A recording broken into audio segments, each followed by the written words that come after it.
Welcome everyone to this episode of Smarter Sourcing. My name is John Pavia, and today we're joined by Joanne McCourt, the CEO of EBIT Intelligent Procurement. How are you? I'm good, thank you. So tell us, I don't think EBIT Intelligent Procurement is a household name here in the US.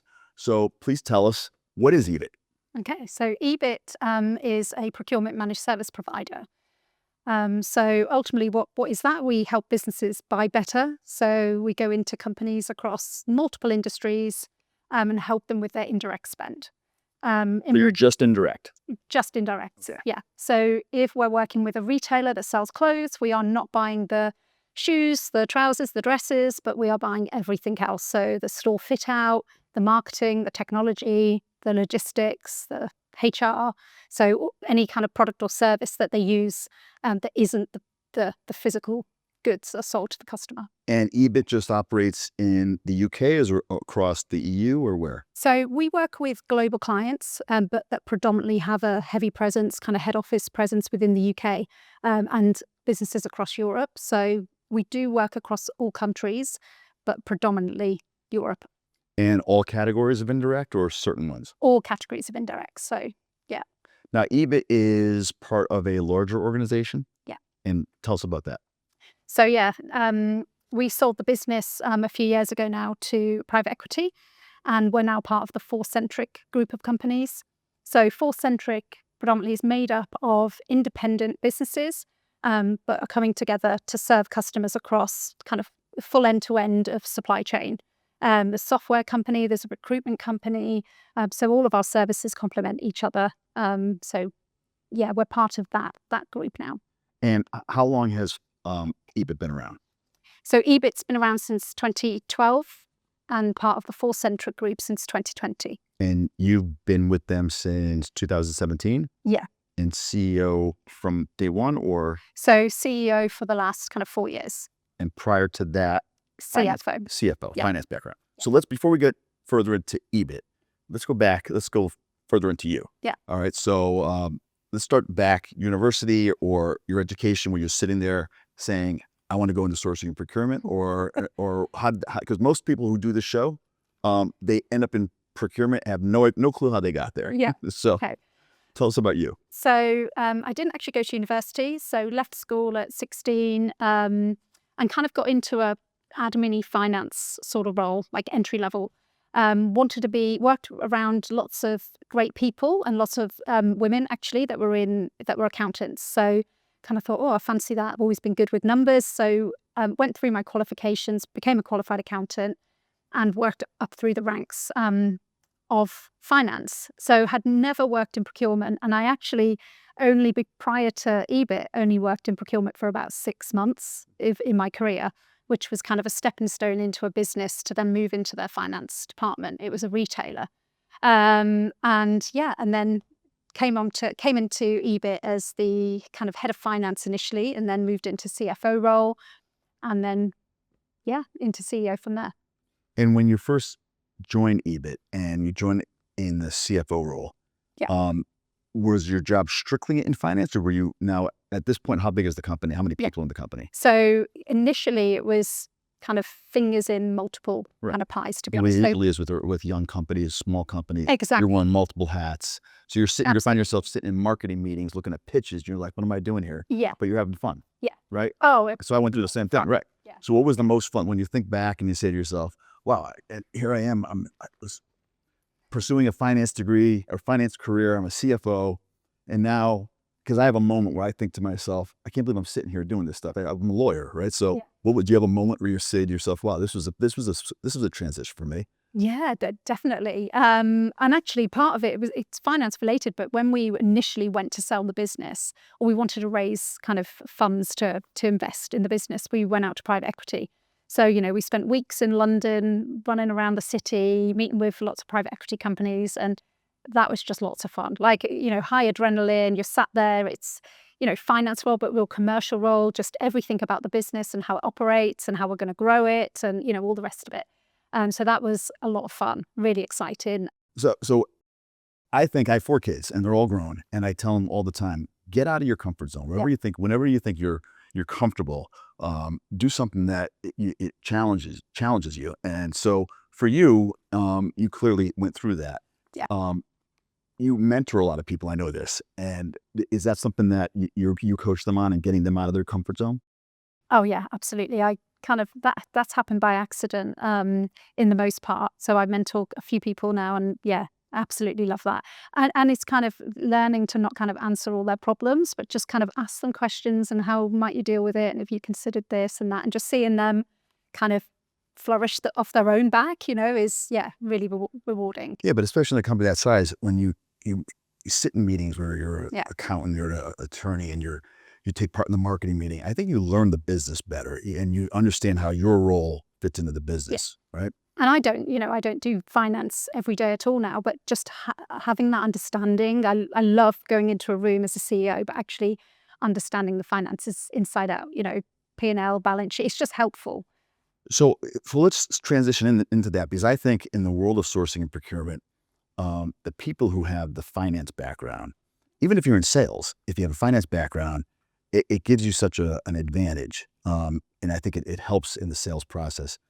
So tell me about EBIT's go-to-market strategy, because you are an outsource tool, right?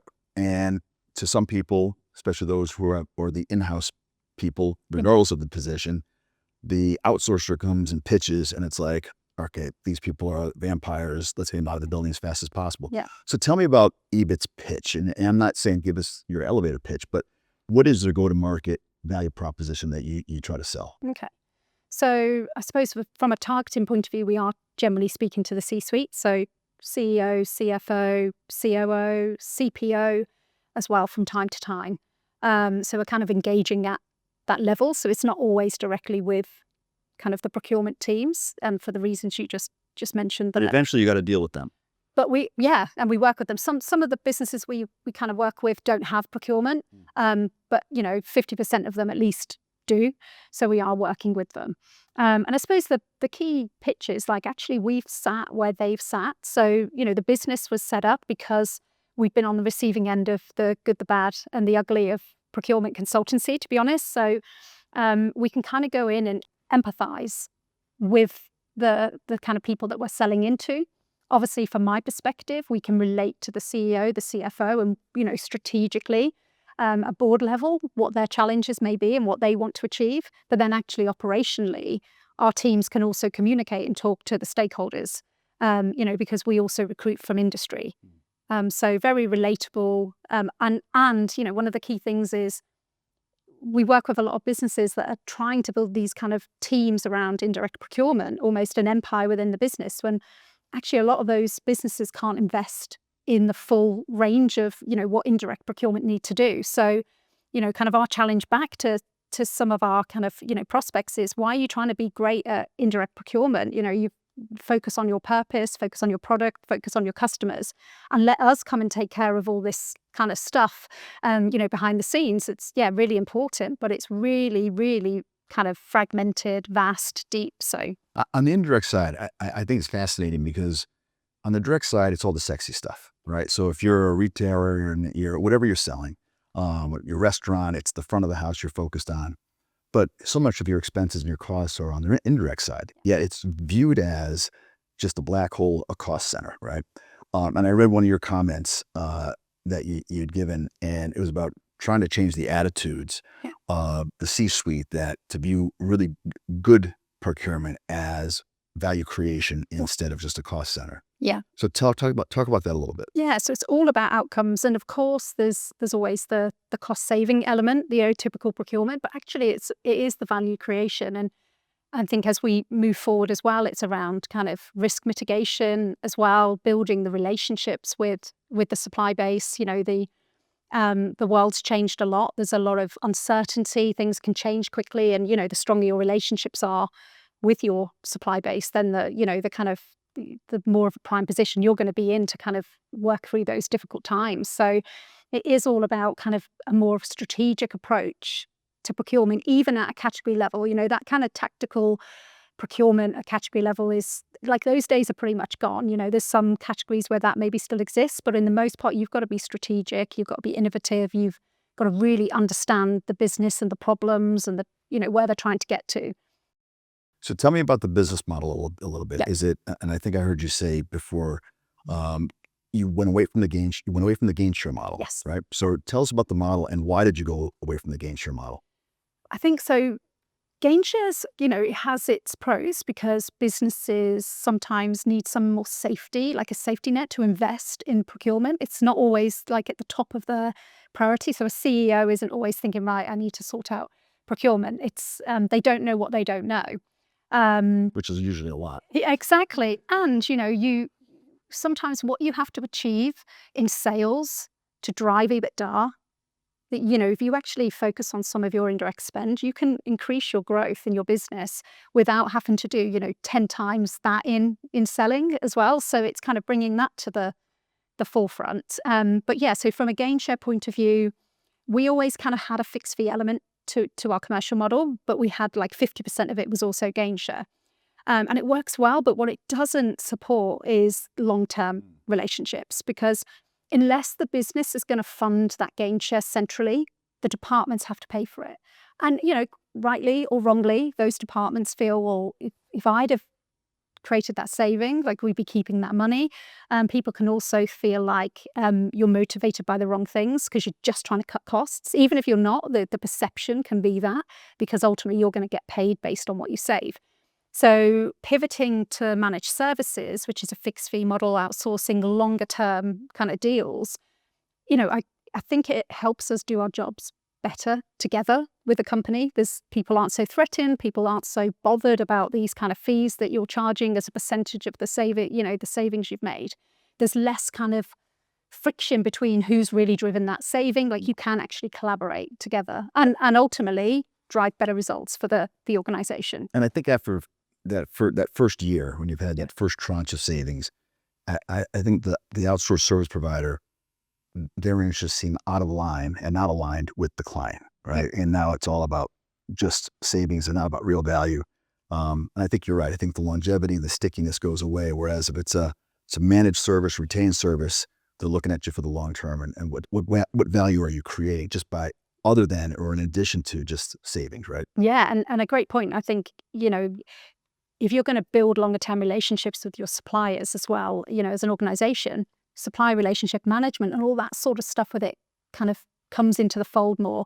And often, procurement isn't looking at that so much, internal procurement. It's left with the departments. So again, procurement, outsourcing's got that kind of role to play. Certainly with the strategic suppliers, the real critical ones to your business, to constantly be working with them to drive better outcomes, improvement in services. And, it isn't just costs, because if you're working with a logistics kind of category and there's couriers and, the performance of that courier isn't going so well, you're losing customers, or might be financial services. So payment processing, if people are dropping out at the point of payment for whatever that service or product is, you're losing revenue. So if we can improve those experiences for the customers as well, there is that kind of impact to the front end in revenue as well, in sales. So do you put people on site or are your people remote? A blend. So whatever the client wants, the client gets. So it tends to be a blend.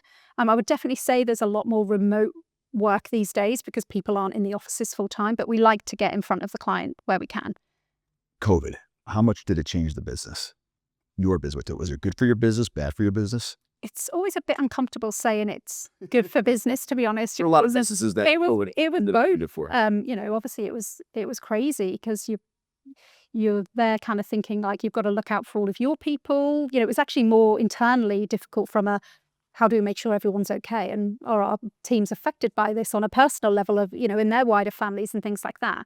From a business point of view, we acted really quickly, actually, like way before our time in working with we were working with interims. So kind of thinking, how can we also keep them receiving kind of income, but also how can we reduce that to get through this tricky period and try and keep as many people like kind of, operating still. We worked with our clients and pivoted a lot of our clients to fixed fee throughout that period, actually, again, to help them keep the lights on. Obviously, supply was crazy at that point. So we were very lucky. We didn't lose any contracts through COVID. And that was, that was part of the pivotal moment of moving to more of a fixed fee model with some of our clients. I know all the big consulting firms are in the UK, just like they're here, and they're always competition, or they do because they'll say they do everything. besides the large consulting firms, who's your biggest competition? I'm going to guess the do-it-yourself model, right? Yeah. And then who else? Is there anybody else over there is your major competition, or in this space? Yeah, You show the I leaders in think, this yeah, space? the in-house teams, but we want to work with them, and also interims. So, but again, we work with a lot of interims as well. There are some people out there that, for whatever reason, they'll never be employed. They want to work for their own company, and they maybe employ a handful of people. So we'll work with those sort of companies as well, especially if there's a real niche kind of area and speciality. We'll work with them. So in your world, measuring success is sometimes tough, right? Because you're going to come on to a new client. You're going to run new RFPs. Hopefully, you're going to drive savings. That savings might take 2 quarters to actually hit the P&L. Yeah. So when you're sitting there and you're prepping that new client for, okay, here's how we're going to measure success here. Give us the talk track of what that sounds like, because it is difficult in this business, especially that first year. Yeah. And, it is in the first year, especially, it is really heavily focused on what's the value that we're delivering.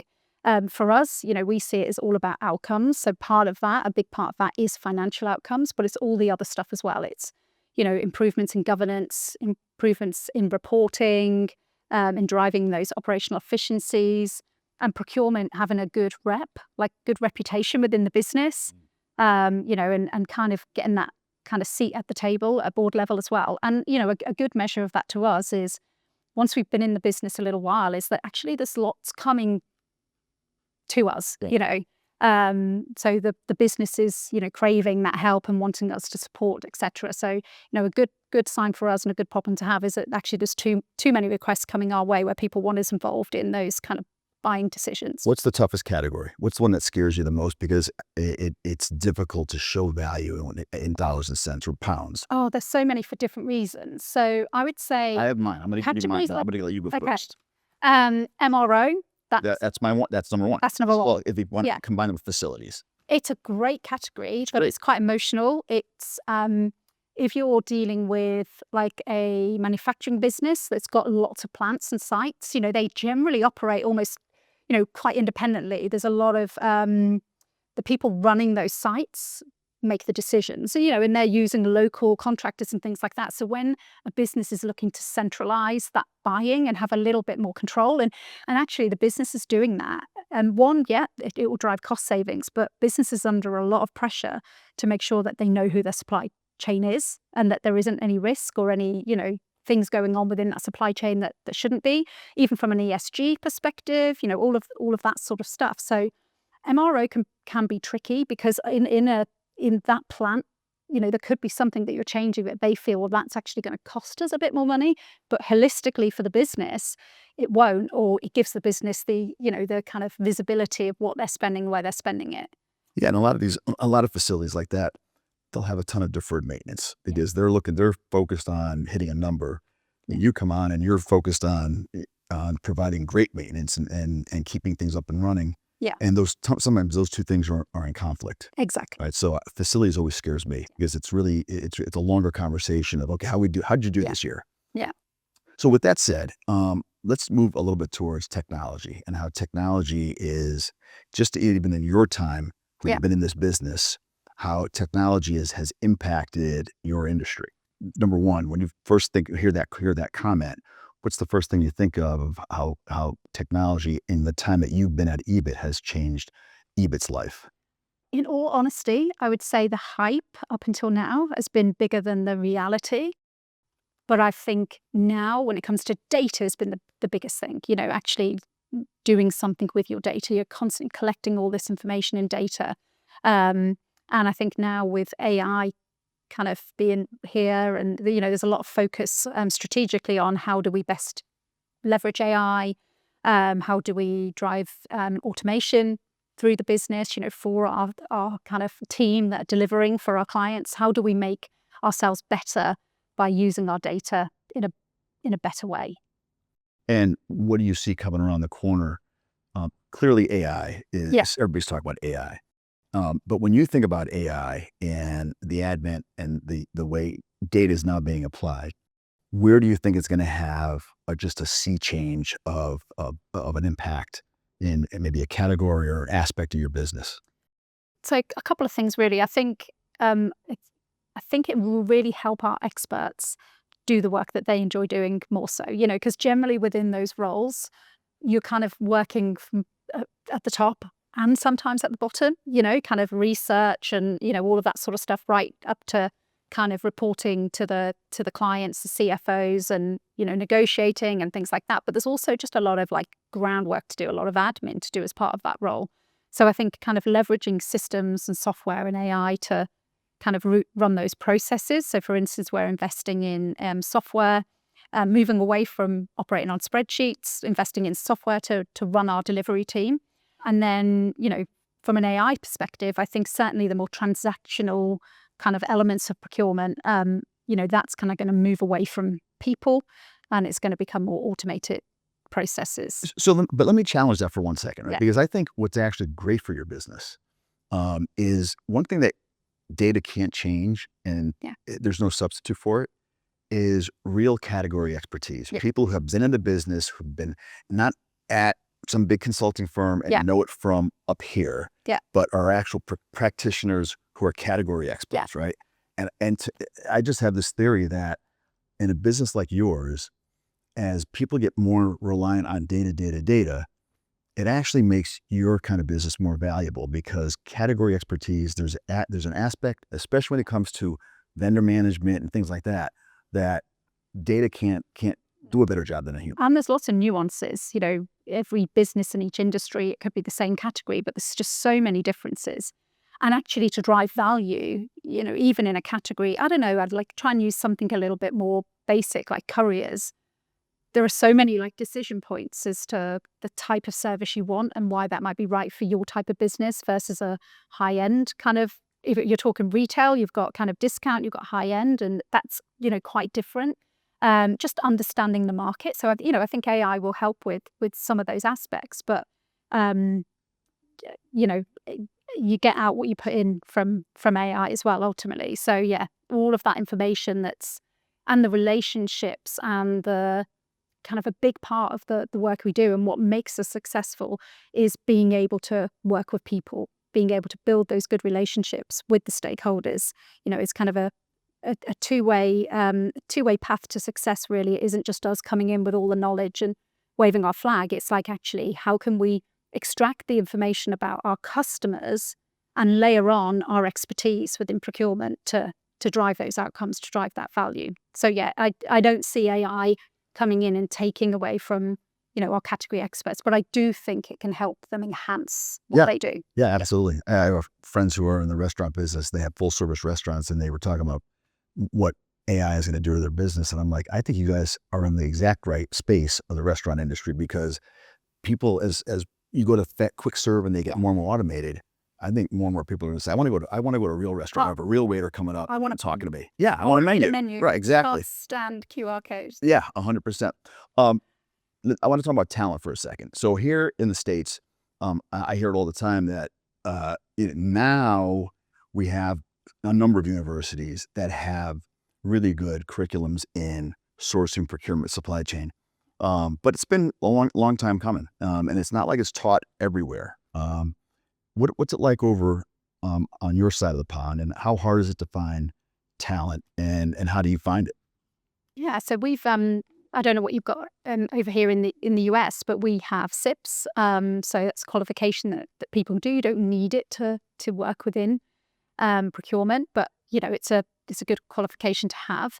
But also, we focus heavily on experience. So yeah, we do look at people that have got degrees, and it could be a transferable degree, so not specific to procurement. Sometimes it just shows that someone's invested that kind of time in themselves to educate themselves, etc. But heavily by experience. So we have some entry-level roles in the business, but most people are coming into EBIT having worked in procurement for 10 to 15 years. So Now, how many people say, what does EBIT stand for?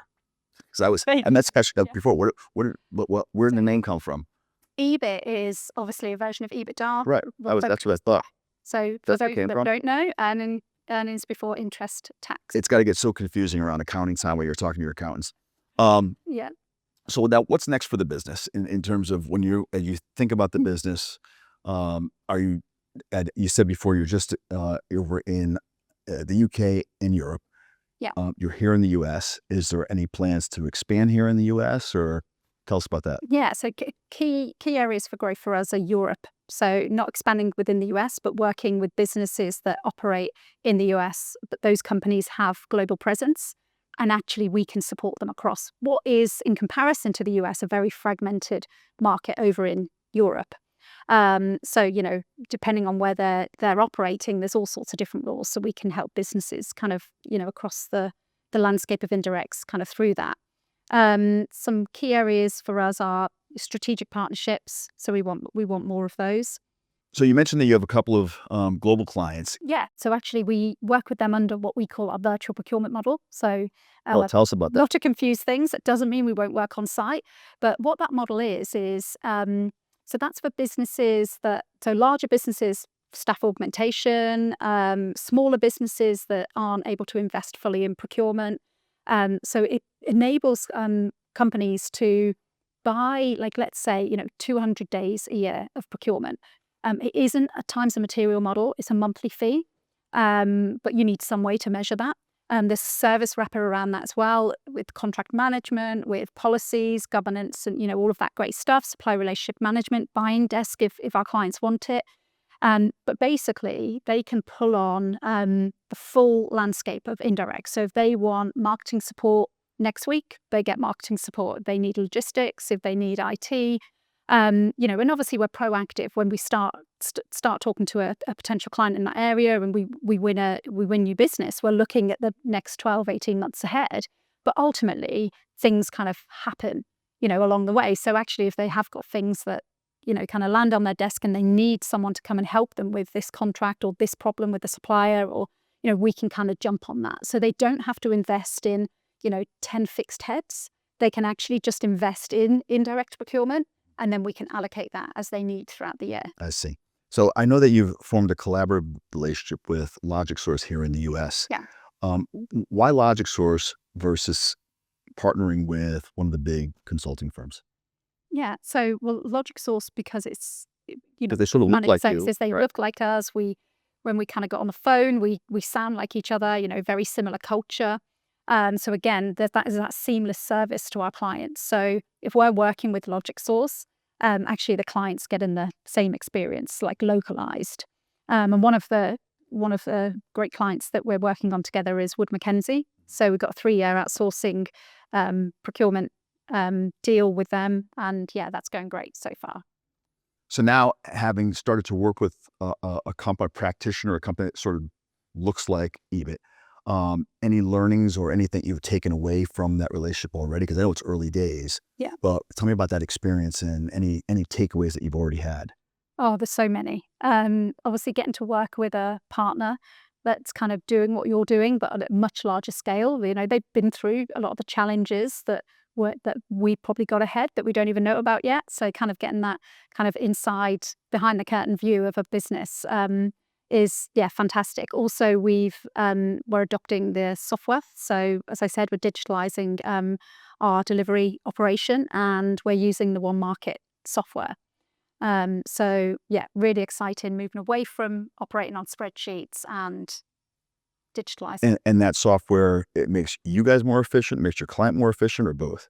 Kind of both. But it gives us as a business, from a leadership perspective as well, visibility of what's going on out there. So where are we performing well? Where are the challenges? Where are projects taking too long? In that we can do that now, but it's much harder to kind of get that holistic view from going into lots of different kind of spreadsheets to say, well, where are we at with that client? Or we're having all those calls weekly with the teams, but actually having that view in one place, and then having the history.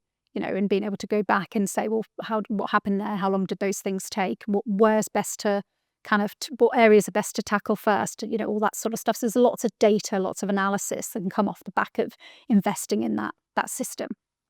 And, there are lots of systems out there, but I don't think any of them, or the very few of them, have been created by a managed service provider. So for us, we could get software off the shelf, or we can get software that we can manipulate. But again, that becomes an industry in itself. So actually, to be able to bring on board some software that has been created by a managed service provider that is, that they're building that themselves kind of solve for themselves as well as their clients is, Yeah. brilliant. So as we finish here, I do want to go back for a second because I wanted to ask you, I know that you spend a lot of time in your spare time, because that doesn't sound like you have a lot of spare time, but I know that you spend some time mentoring young women, Yeah. young female professionals. And I want to ask what drives that. And I think I'd love for you to go back a little bit, because I know you said you didn't go to university. You started working at, I think, 16. Yeah. So I've got to believe it's all tied into your personal experience that Yeah. before we finish here, we should not talk about that. So do you mind going into that a little bit? No, of course not. So yeah, my kind of start out in life was, I'd say, quite interesting. Certainly built the character that I am today. So I left school at 16. I was in foster care, so I left foster care at 16 as well. So I just wanted to be able to look after myself, have that financial independence, really. And I'd always loved work. So, I shouldn't have done it, but I lied about my age when I was 12, 13, just to get into work and, just be kind of grafting. So, yeah, like business has just always been the thing that I've enjoyed and been. So when you lied about your age to get that job, was that what were you doing? This was like jobs when I was still at school, Okay. going then working at a pizza joint and things like that. Like any job, market cafe on a Sunday. I had like 3 jobs from a young age, very young age. And actually, my experience, I was lucky in foster care. I had a wonderful foster family. Didn't appreciate them when I was there, hated it to some extent, sorry. But we have a wonderful relationship even now, and I'm kind of godmother to my foster sister's children and things like that. So they're just a wonderful, wonderful family, wonderful experience. And, my family are great as well. It builds your character, doesn't it? I'm kind of part of my success and being able to be a CEO and deal with challenging things and build resilience has all come from, those former years. So, and I just love helping people. When I was going through school, I didn't even know half the jobs that were out there. You kind of look back now as well at, even in my 30s, I was still kind of realizing, oh God, there's a job in that and there's a job in this. And so I just think it's nice to be able to help people kind of open their eyes that maybe haven't gone to university, that aren't in private school and, all of that sort of stuff, but that do have something to offer. It's kind of, it's a real privilege to be able to, kind of support people in those situations and, kind of get told that you inspire people having come from a background that's slightly more challenging. And now I'm a CEO of a company. It just shows that actually, you can do it. So you were selling back when you were 16. I mean, you were selling yourself, basically, right? Yeah. And lying about your age and yeah, don't do that. we've all done that. This has been awesome. I really appreciate you spending time with us. I really do. And I wish you a lot of luck and would love staying in contact with you. Yeah, no, thanks for having me. It's been great. Great. And for all of our listeners and viewers, thanks for tuning in to this episode of Smarter Sourcing. We'll see you on the next episode.